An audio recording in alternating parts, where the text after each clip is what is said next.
So this is Seth Pruzansky, everybody, that you heard on last Sunday's show. And I asked him if he would take a minute or two and just say a couple of bottom line words summarizing all that we got into on that show, and what's actionable ideas and tools that people can start working with to pursue the idea that changing yourself is a way to improve the world. Yeah, thank you. Yeah, so it's time for us as individuals to really put our life experience into perspective. And what I mean by that is we got to take a step back. We got to really kind of undo the mental patterns that have occurred through the way we've lived our lives up until this point, and we need to really observe our life situation from a detached, non-emotional perspective so that we can then tap into this wisdom that is literally bubbling up inside of our conscious awareness. And if we do that, and we continue to do it and create new neural pathways, new neural networks in our brain, literally a new perspective of how we perceive the world, then it will empower every single subatomic particle and cell in our physical body and in our energetic body, and we will literally enhance this life force that is animating our brain and body. And from that place, our body will heal itself. Our body is doing what it's doing to whatever degree we are consciously participating with it or not. But when we give the kind of attention to it that I just suggested by literally reversing the world, realizing that turning your attention and taking it away from all the things that you're always giving it to and giving a lot more attention to this inner state, to the reality of your heart beating, your lungs breathing, to the autonomic functioning of your body. When you really begin to give your awareness to that, the priority, your body will heal itself. You will begin to experience a level of health and self-awareness that you deep down probably knew was possible, but you didn't understand how capable you were of embodying it. And from that place, the world will be, it can't help but respond to an individual who has taken that kind of initiative to improve their life into their own hands. I mean, it occurs naturally. Change in the world just occurs naturally from that place. So you don't really have to force anything. You just change it inside yourself and watch. Well, you change it inside yourself. You're not in a passive state after that. You become in a much more passive state to develop that state. But from that place, you're able to take action. But you gotta be able to give enough passivity to become empowered by it.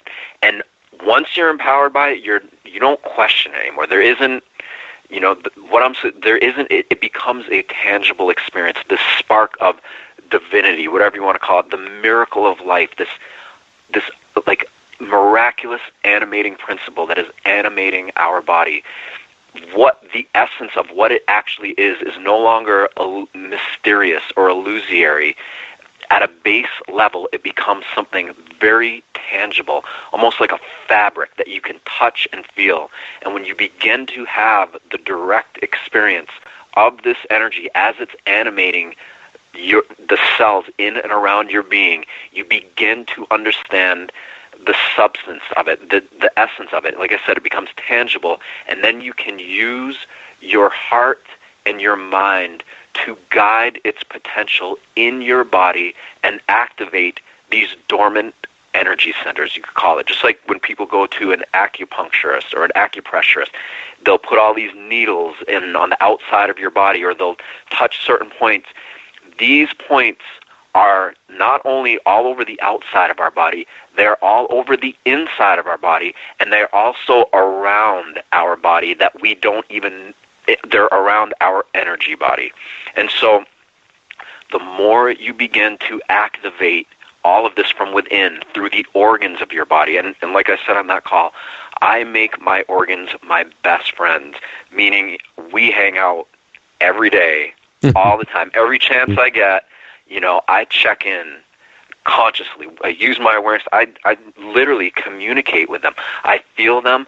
I love them. I literally breathe into them with love and thank them to the degree, not every time I don't have to do this, but with the kind of conviction, like I said in the call that we had, the tears of joy well up in your eyes when you literally begin to interact with your body with this feeling of gratitude and gratefulness that you get to be so fortunate enough to have this human experience.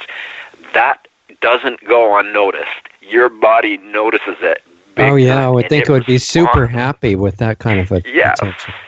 It loves you back when you give, like when you give your attention to it, it gives its attention back to you, and it eventually ends up giving you a lot more attention than you ever gave to it. And that's when things really get exciting, because the world isn't this big scary place anymore. It becomes this thing, this experience that is just brimming with potential, and all the horrors and tragedies and the chaos and suffering becomes, how do we, not how, like, let's make this change. Let's heal this. It becomes that. It's like, we can do this. We really, truly can heal at a collective level so that everybody feels it. It's no longer this go hide under a rock and be afraid. You know that the essence of what you truly are is designed to imprint the world from a place that is unified, that is in harmony with nature, from the smallest microscopic organisms to the grand galaxies and universes that exist all around us. You are supported by these forces in doing that. And so anything that humans or corporations or businesses or whatever kind of entities are doing on this planet pale in comparison to the sheer scope of size. They are like little tiny specks on the head of a needle that you can't even see compared to the truth of what this energy is. If we develop it in our own being, it will come out into this world. And you know, like I said in the call when we had, like, when you really develop this heart-based loving energy in your body, you live from it, the effect that it has on your thought process, I mean, it's like, it's jaw-dropping. I mean, I don't read hardly, like I said, I don't even have a very strong attention span when it comes to paying attention to things in this world. But when it comes to being aware of this energy, suddenly my attention just focuses right in on it, and me and my problems in this world is gone. It doesn't exist. This energy becomes the reality. Did you ever come across a song by Michael Jackson called "Man in the Mirror"? Yes, I love that song. Yeah, me too. It's a great song. Yes, I don't mean to interrupt you. It's just no. I think it's the same thing as what you're saying in a way. And you know what's funny? It's good that you actually suggested that, because one of the most powerful practices that I do, and I've taken the past week off where I've been doing just that, just being in this state and developing it and being aware of it. But one thing that I do is I sit in a chair. I have an office chair, because I found it's really important to have great alignment. The more your body is symmetrical, it's a geometric thing. And so when you sit in alignment, erect, chest up and head up, and I put a mirror in front of me. And just like I used to look at the tree line when I was a kid and that energy would get brighter and brighter, I sit like that in this chair with a big mirror, a full-length mirror in front of me, and I just stare at myself in the mirror. And literally the same process happens. This energy just comes out as I watch it, and my image disappears in the mirror, and there's just this energy. And I can feel my body, and I'm directing this energy to literally explore It's in my body anywhere. But the fusion, it's like an alchemical fusion between your conscious awareness and the innate intelligence of your body. When you take your conscious awareness, which is seemingly kind of in a low intelligence state for most of us, but when you focus your low intelligence on the innate intelligence of your body, an alchemical transfusion takes place where suddenly they both become enhanced. And the presence of this life force in your body gets augmented. It gets like magnified, amplified. And then from that place, I literally experience this energy. I feel it like in all the different areas of my brain, moving through my prefrontal cortex, moving through my face, my eyes. Our eyes have the most highly structured water there is. It's a miracle that what our eyes are. All through my body, through my thyroid, through my throat, to my heart, and literally feeling this energy. And I can sit there for hours and hours and hours just feeling this energy moving all through my body and feeling like I'm in heaven and I'm in my own body. And so anyhow, it's funny that you said that, because that's literally what I do is I sit in a mirror, and that's a wonderful thing to do also. It's an intense It's a great practice. idea. What a great idea. Yeah.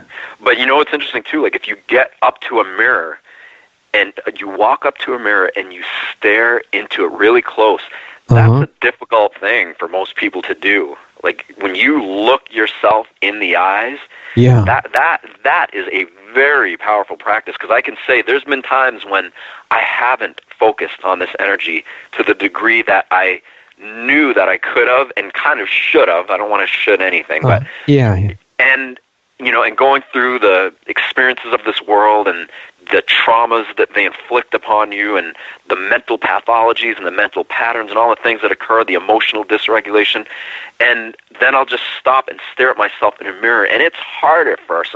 You almost can't look yourself in the eye. Well, and it gets more interesting as you get up close to the mirror, as close as your eyes will focus. Walk right up to it at like a couple inches away, and that also is a whole different view. Look, I think you just that's the point of the whole thing. I mean, that essentially is it.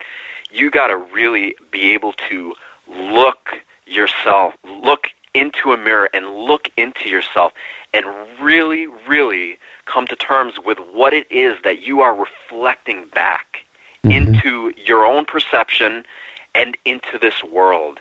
And you got to start with yourself. You literally got to do it. And forget about the world to the best that you can. I mean, you got to do your responsibilities. You got to do whatever. But forget about the world as much as you can.